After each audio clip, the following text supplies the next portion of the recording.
that's vitally important there. And sorry, guys, I did start this a little bit late, so I'm gonna go back really quick so I can at least give you guys the slides on this and just understand what we talked about already with Columbus and his legacy, things like that. So now we're getting into this part here where we're looking at China and its neighbors around. So China before the Mongol takeover. The Song dynasty will rule over a very, very large population of China. And it's going to be the first that really pushes through all of these ideals. And it's a relatively stable political rule. Culturally, in Song China and during their dynasty, it's the golden age of arts and literature. They set the standard for excellence in things like poetry, landscape, painting, ceramics, all of those ideals. And so with that, we see scholars debating different ideals as well for this.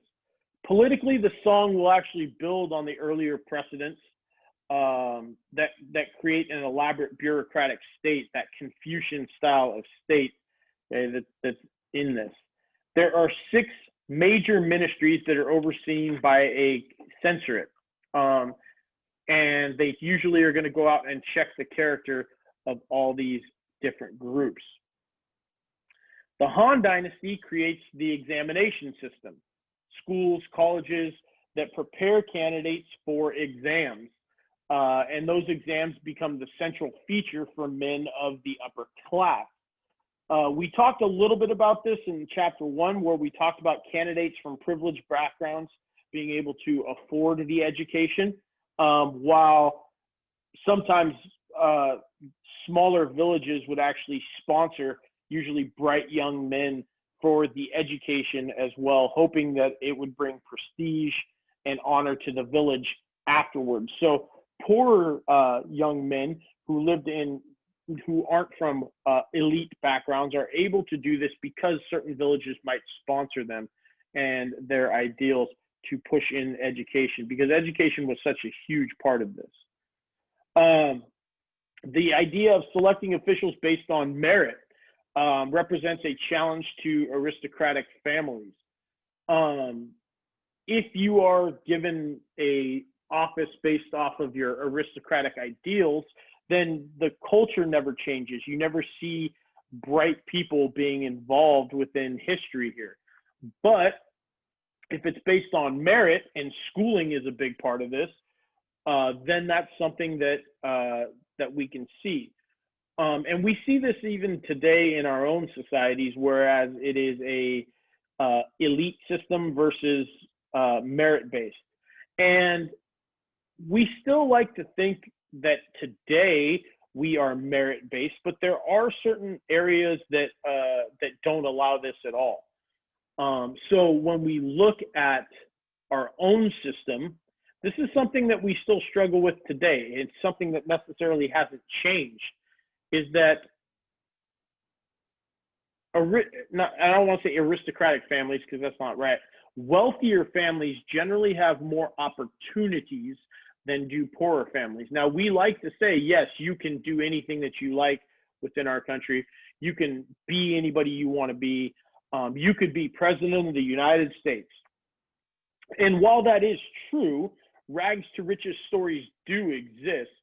It is much, much harder for somebody who is from a poorer background to actually gain the ability and the need and the resources to become that, whereas wealthier families have it. So that's where that wealth gap exists a lot of the time, and that's a problem with the capitalistic ideal. I'm not saying I want capitalism to go away, but it is something that as a country and as a nation, we need to be able to look at and understand. Capitalism does create wealth gaps, and that is one of the things that we have to fight within those ideals. China's economic revolution makes the Song dynasty by far the richest and most skilled and most populous country on earth. Population growth is an obvious sign of economic revolutions and economic flourishing. China will jump from somewhere around 50 to 60 million around the 9th century to 1,200 million by 1200 CE. Excuse me. That's a huge number as far as growth goes. So you're talking about really in 400 years, that number producing a higher number of population. And the doubling of the population are the remarkable achievements in agricultural production. As we know, the more people you have, the more people you have to feed. That's something that is a given. And so the doubling of that population is remarkable in achieving the agricultural production and we understand how important ag production is, A, in civilizations, but B, even in our own lifestyle, in our own lives today. Many people are going to find their way to urbanized areas and find their way to cities. China will really become urbanized, meaning city living people. The capital city of Hangzhou was home to more than 1 million people, which at that time is really unheard of, right? You don't see that many people living within one area, but it's seen in Hangzhou during the 1200s. Marco Polo, who was a visitor to the 13th century China, he is quoted as saying, "It's beyond dispute the finest and noblest city in the world." So you see, he is even pushing in on this. The industrial production is going to soar as well. China's metallurgy will increase its output dramatically within the 11th century. So very large scale. By the 11th century, it's providing the government with 32,000 suits of armor, 16 million iron arrowheads annually with this. And the huge factor behind it is fueled by coal. One thing we do know about coal is the pollution that can exist, and there is a lot of air pollution within China at that time, but the technological innovations are really fueling themselves. Excuse me. Okay, printing becomes something that was there. The inventions in printing, both woodblock and movable type, lead to the world's first printed books and relatively cheap books. This is why the printing press is considered to be one of the most important inventions ever created. And it's not created in Europe by Johann Gutenberg, it's actually created in China. The reason it doesn't necessarily take off in China is the fact that their system of an alphabet is huge. They use characters in their writing. And when you do that, it just expands the amount of information that you have. And so the printing within China, while the printing press becomes vitally important, it doesn't necessarily change because there's so many characters within it. You also have shipbuilding and navigational technologies that lead the world. I can't remember exactly which dynasty it is in, but one of the sailors, and his name is just absolutely, I'm blanking on right now. He will actually sail around the world, or not around the world, but sail throughout all of the Indian Ocean. And some people actually, there's information out there that leads people to believe that he might have even sailed to the Americas. I believe his name is Zheng He, if I'm remembering that right. And so he is one of the explorers for China as well. And he travels in ships that are huge. I mean, bigger than Columbus's ships by a lot.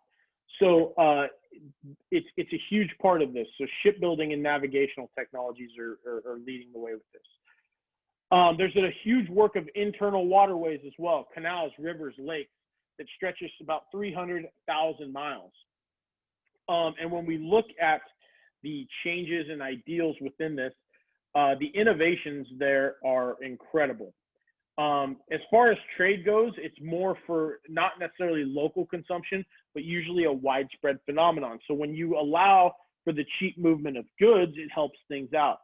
Paper money will become very prominent within China as well, and output, increased skills will multiply, and new inventiveness makes Song China wealthier than even before this time. So you start to see huge portions of this move. Now, women are not valued in Song China. And this is really a Confucian style of thinking here. They are very much so subordinate to men. This is a quote from Sima Guang, who's a Song historian. The boy leads the girl follows the boy. The duty of husbands is to be resolute and wives to be docile. It begins with that statement. Boys lead the girls follow the boys. And that is a huge ideal behind Confucian ideals. Masculinity changes as well during this time. It's less in terms of horseback riding, athleticism, warrior values, and more in the pursuits of things like calligraphy, scholarship, painting, poetry. That's where we start to see the masculinity forms of things exist. Correspondingly, feminine qualities emphasizes women's weakness, reticence, and delicacy. So we start to see a change in that as well. Commercialization within the economy will also kind of reduce women's role within the textile industry. When workshops and factories start to open up, they are taken over by men, and those jobs are there. Women are still asked to do things like tend to the silkworms and spin silk thread, but they lose the more lucrative income of things like generating the work of weaving those fabrics. That becomes a man's job in there. And then the most compelling kind of expression of tightening of patriarchy amongst women is the foot binding issue. And I'm not sure if you guys saw the pictures in your book, but I have one on this for you guys to look at. But beginning among dancers and like courtesans of the area in the 10th or 11th century, the practice of foot binding involves tightly wrapping a young girl's feet, often breaking the bones of the foot and causing intense pain. Foot binding is found to be an acceptance, especially among the elites. So, did I skip a slide? Yes, that is what it might look like for foot binding. And they believe this to be something that is actually beautiful on women. The smaller the feet, they thought, shows the frailty and deference of women. And so for many women, this becomes a rite of passage. And it starts really as this idea amongst the elites and spreads throughout different areas. So just imagine that right there. And that's just, it's actually horrific to look at. And that policy existed for quite some time. In some ways, there are some positive trends in the lives of women during the Song dynasty. Property rights are going to be expanded, so women can actually control their own dowries and inherit their family property.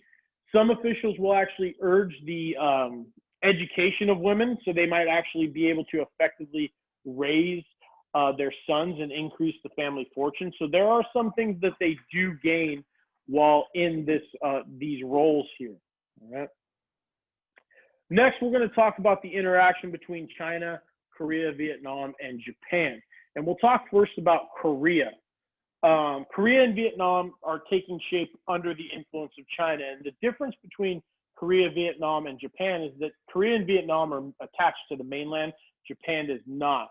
And so we'll talk a little bit about the differences when we get to this. But Korea will be able to retain their political independence while participating in what's known as a tributary relationship.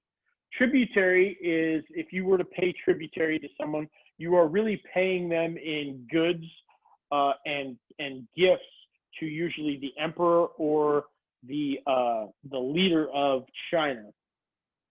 The Chinese culture does have some very pervasive influence on the Korean political and cultural life in a lot of ways. One of the biggest ones happens to be through Confucian values. They see the ideals and the prosperity that exists from Korean values. For instance, the education system that is created, the taking away from aristocratic elites in this.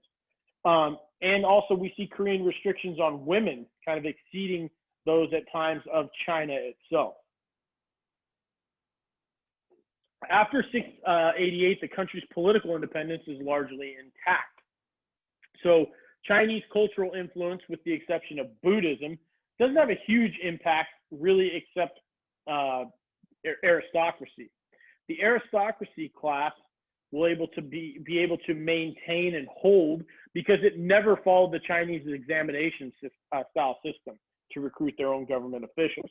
They believed in education, but not necessarily the examination style to go out and recruit those government officials there.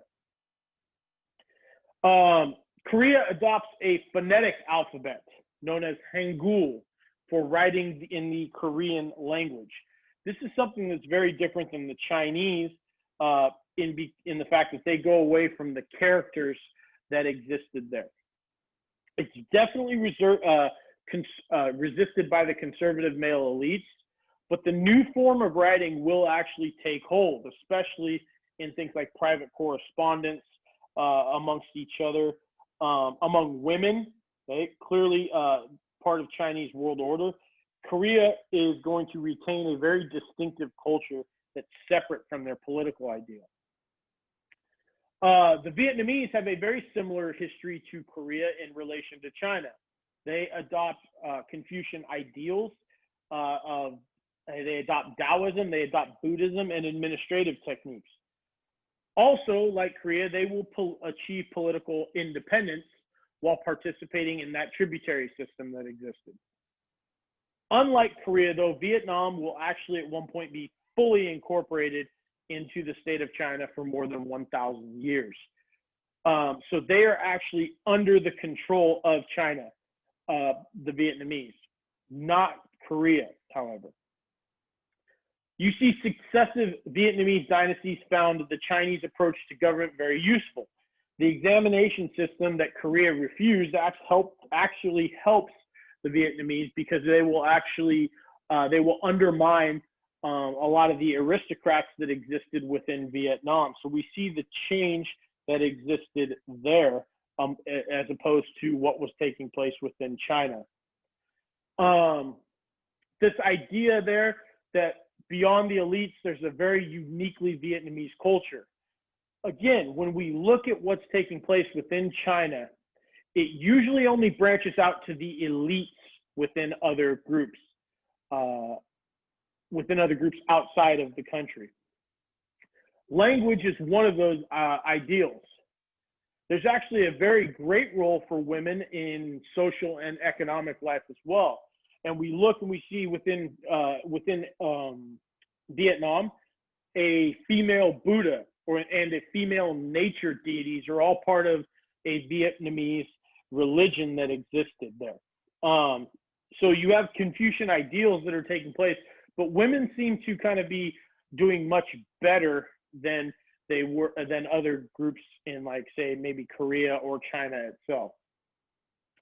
As Vietnam will move away from China, the Chinese officials will actually try to bring them back. Like the Koreans, Vietnam will develop their own variation of Chinese writing called Chunam, which you can see there on the right, as a part of this basis for a national independence. Next, Japan.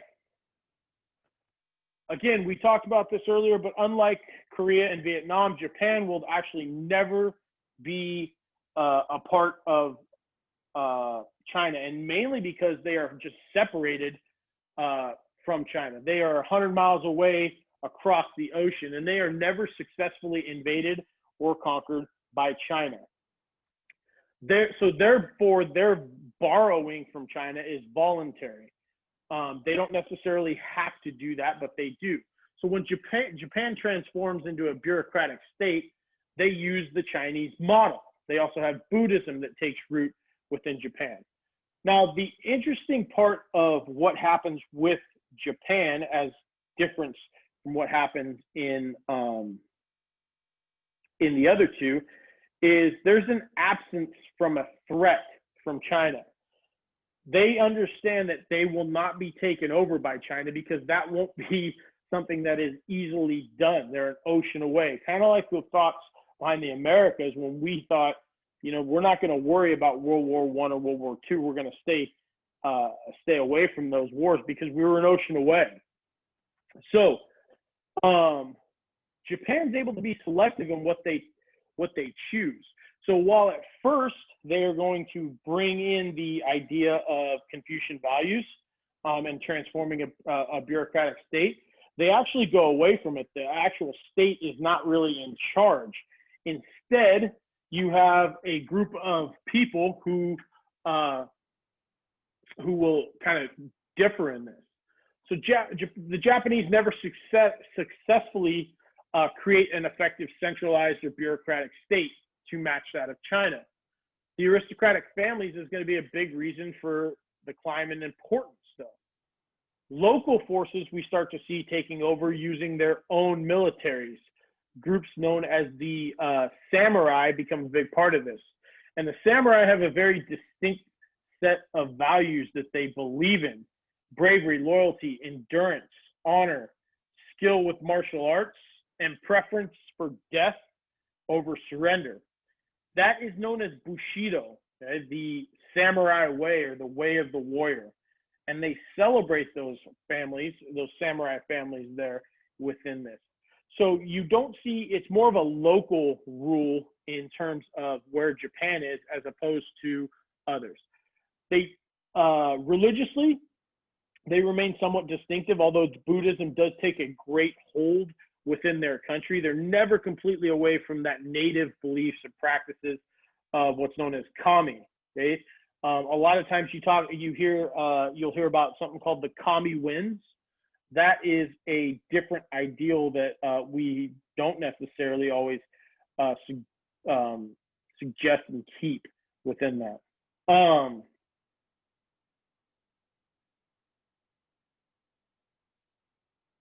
Japanese literary and artistic culture will evolve in some very distinct ways as well. Buddhism kind of does help with that, but it does become a real important part of this. And Japan's women, unlike Korea, escape the more oppressive features of the Chinese Confucian culture. You see Japanese women who are actually able to inherit property. Married couples often live apart or with the wife's family. And marriages are made with and broken rather easily. So none of that corresponds with the Confucian values that existed there. So when Japanese women do begin to lose status right around the 12th century, it had less to do with Confucian pressures than with the rise of the warrior culture to really kind of give them and take them into the next level. So that is it for this first portion of our lecture.